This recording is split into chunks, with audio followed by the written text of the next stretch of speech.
if you like going viral on TikTok, this video is going to talk about ways that we can spot trends, ultimately create a viral video, and then the steps after the fact to capitalize on it for our business and marketing goals. Welcome to Season 4, Episode 8 of Let's Talk Social. I'm your host, Rich, and I'm going to be taking you through all three topics today. This is something that we've recently done for a client, so it's fresh on the mind, and I wanted to deliver this to you guys before the holiday season starts. We've got Black Friday, Small Business Saturday, Cyber Monday, obviously Thanksgiving and Christmas all right around the corner, New Year's, and then we are back into 2024, and this will all hold true up until probably the end of 2024. There has not been many changes as far as the things that I'm going to be talking about today, apart from AI and some other things coming into play on the marketing and customer relations side of thing inside of TikTok, but this is about just the video making themselves. I've got my notes on the phone here today, nothing pre-recorded or written up for you, so I'm going to just speak freely from the mind. We had a client video over the weekend gather over 300,000 or 400,000 views, and so again, this just happened, and so as I was taking the steps today with all the notes I'm grabbing and delivering back to the team on how we're going to be following up with this, I thought this would be a good topic to hit on, again, right before the holidays. So the first thing we need to talk about really is the trend spotting on TikTok. So it's like, how do we identify the viral trends that are either up and coming or happening, and you're just totally new to TikTok and everything. Maybe you've been watching for a long time, but first-time content creator, or you're just now starting to market your business on TikTok. We have clients still to this day now starting, so don't beat yourself up on that. But this should be able to go over the importance of being able to do all this stuff and to try to leverage it for your business. And so the main ways that we've found to identify the up and coming trends inside of TikTok is monitoring, obviously, the For You page. So that's one of the tabs at the bottom there. Again, I'm going to talk like you don't know anything about it. One of the tabs is called the For You page. And so if we go onto the For You page and we engage with content from our business page that is similar to the content that we would be posting for our business, the For You page will get more and more curated to your business type itself. And so that For You page will be eventually a really good feed that you can just cruise and swipe through and try to find ideas for your own business. On your personal page, it might be a whole different set of videos, just because you might be engaging with things that have nothing to do with your business, more of the things that you're personally interested in. So we train our business pages to like the content that we would be posting and be around, and that way we've got a huge kind of hub of videos inside of the For You page or the Instagram Explore page, for instance, where we can go and reference that anytime we're looking for videos. The other thing that you can use is the analytics tools. There's a actual whole site where you can go to the TikTok Creator Hub, and you can see the spiking, basically like charts where it's going to show whether or not an audio is trending. They'll be approved for personal use or approved for business. So if you're a content creator, not a business necessarily, there's even stuff for you guys on there. And then the Discover page, and then your search tab. So the Discover page will obviously have some new things that it will recommend and search for, show to you. And same with the search tab. If you actually click on the search tab in the top, it's going to have, if you've probably seen them underneath the search bar, a big list of things that you can scroll left and right on. And those are going to be things that are currently being searched a lot. So they're starting to trend, which means if you hop on that trend, you can go viral. One of the four main categories basically for trending videos or trying to identify things that are trending are the challenges, we've got the sounds or the music that can trend, we've got the actual hashtags themselves, and then we have the dances, which you won't find me doing any of those, but those are like the big four inside of the main categories. So you just have like normal trends. The client video I was referencing, that one is on a Thanksgiving trend right now, and so that's an example of one. There's audio-related trends, so there might be music or songs that are happening. There are hashtag trends and like challenges there, and then lastly, like again, the dancing and everything. As far as you're concerned, you may not see a lot of dancing on TikTok. I do not personally, but it's got, again, like its whole own kind of subcategory of things going on. And that just seems to be one of the ones that has a lot of viral videos. That's why rappers right now are making songs specifically for TikTok so that they can have people dancing to them, going into the viral challenges and trends and everything. So Those are the 4 main things here. So we're going to use our search tabs, our discover tabs, and the For You page to try to figure out what our next trend that we're going to try to hop on is going to be. And from there, we're actually going to need to create the video. And so there's a couple things inside of the anatomy of a viral TikTok video. And really, I'm just going to go over the most important ones. And so we've got the overall length of the video is going to determine a couple things, some of the elements inside of the video, and then again, like using one of the trends. So as far as like the length of the video is concerned, the reason that matters is the longer the video is, the chances of you having user retention throughout the entire video lessens.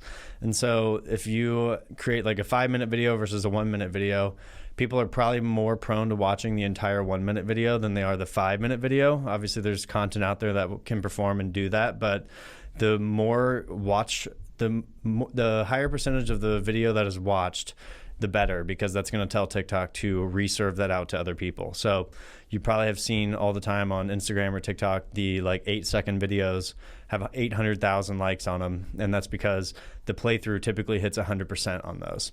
That's a good thing to have happen. So shorter is not necessarily better, but too long is definitely a thing. The other thing to pay attention to is the visual hooks inside of the videos themselves. So we're going to be looking at the kind of 2 main ways that we can get people hooked into the videos. We call them the primary and the secondary hook for the actual video itself. So if we're making a TikTok and it's about literally doesn't matter. We have the primary hook, which is 0 to 3 seconds. And I have a whole video about this, a whole podcast episode about this, but those first 3 seconds there, something interesting needs to happen. The secondary hook is the 4 to 10 second mark, basically. So that's the secondary hook. So it's the thing that happens after that first primary hook there. That's also where we're going to need to have something interesting happen or a transition happen, or we start to explain what the rest of the video is going to be about. So the first one kind of grabs the user's attention and keeps them there. And then after we've grabbed that for a split second, we're going to either visually show or explain what's happening for the rest of the video in those next like 7 seconds so that we can try to retain people for the entire length of the video. One of the last things that is going to get like a high rate with the algorithm is going to just be the percentage of people that have watched to engaged. So high levels of engagement. So this means we need to find the people that we want to actually see this video. So you might hop on a Thanksgiving trend, but if you're about EDM or hip hop music and the Thanksgiving trend still might relate to what you're posting, but you don't necessarily think everyone on the Thanksgiving trend is into that, then you need to use like certain hashtags or audios that are going to tie the 2 of those together, and that's ultimately going to help the actual engagement rate of the video itself. Higher engagement rates, higher watch through or like the playthrough rates is going to mean higher amounts of views and then engagement on the actual videos themselves. So after we've actually created the TikTok and we have posted that out and everything, if we don't see engagement within probably the first 24 hours, if we don't hit a couple thousand views, we can anticipate that video is not going to go anywhere or do very well. That's just what we've seen in the past. The client video that we just posted last Thursday only rendered 70,000 views in the first 24 hours. And then after that, it was getting about 110,000 views every 24 hours. It's now at the 500,000 mark. And because of that, we're going to be now attempting to make a follow-up video or 2 to actually leverage the engagement and the lift in the algorithm right now on TikTok. And so if we've already gotten these 500,000 people to the page and everything, if we post a second video, whether it's about the same topic or at least the same general principle of the business, the thing that they came and were interested in, right? The chances of us getting some of that audience back is really high. That's just how the algorithm works. So if we're going to post a video up and out and it gets tons and tons of views, typically 2 to 4 days is like a good window to wait to post our next one unless you already have millions of followers. If you have millions, you can do them same day, if not next day. But in this case, for instance, this client has 160 followers on TikTok, not a lot at the moment, and they got 500,000 views. So it's been 4 days now. We're going to be getting a second follow-up video out, and that video is going to re-emphasize and show the same thing but in a different light, that product that we were featuring on there. So the first video was them kind of putting the product together. So they're putting all the pieces together. It's slightly fast forwarded, so it's almost like a progression video. You can see the thing being made. And then the second video we're actually going to show someone eating the items inside of this and then reacting to it, showing, yum, this is so good, all the things. And then we might even go into the rest of the retail store and just show like a pan left to right of the entire shop, and then put on screen, follow for more content like this or something. So we're going to try to capitalize on a couple things here. One is going to be actually selling the product that is in the video from the first video that went viral. We're going to show that same product in the second video with call to action this time. So if you want to order this online, click the link in the bio or whatever it is. And then we're also going to have a call to action for them to actually follow the page, so that they can like the page and see the next whole bits of content that we're going to be posting. We want to train the consumer to identify, hey, if you liked this kind of stuff, like this page, because we're going to be posting more of that. And so that's the thought there. And so the second video is going to do the both of those. And then if we get to the point where we have a third video, this is going to be one that we probably go all out on. The third video will be predicated on whether or not the second video does well. If the second video renders, let's say 100,000 views or 200,000 views, since we're a little more salesy in that video, we may not get as high of viewership and engagement on that, but it's going to be probably a lot of the spillover from the first video. It's kind of like trickling down in a sense. The third video is going to be a hardcore call to action, good visual aesthetic, and we're probably going to show someone actually eating the thing or gifting it to somebody. It's a kid-related item in this circumstance, so you might have a kid sitting down at a fake Thanksgiving dinner, pushing the tray over to them, watching them react to it and go, wow, on-screen text, order yours today to get it shipped in and delivered by Thanksgiving. And then again, we could do like a shop overview, or we could even have in the beginning of that video, the third one, a screenshot of the view count of the first video that we posted. So it's going to show maybe 600,000 views by that time. A screenshot of that. If you saw our viral video with 600,000 views, this is what it's, and then you can deliver it. So you have to even show people that it's popular in a sense. People like to be told what is popular or what's not. We see all the time in like our boutique marketing videos and the fashion videos and stuff, the ones that do the best is, this is flying off the shelves right now, or you will not believe the next trend. Any of that kind of stuff where you're telling them what's trendy. People don't inherently know what's trendy. They have to be told it or see it visually and have that re-emphasized to them over and over. And especially for this client, while we're talking about the Thanksgiving video that we're posting, it's a bakery that's making this stuff. We want to have them be an authority on this subject. And so authorities get to say what's trending and what's not trending, what's popular, what's not popular. If she's been doing this for 15 years, she ought to know, right?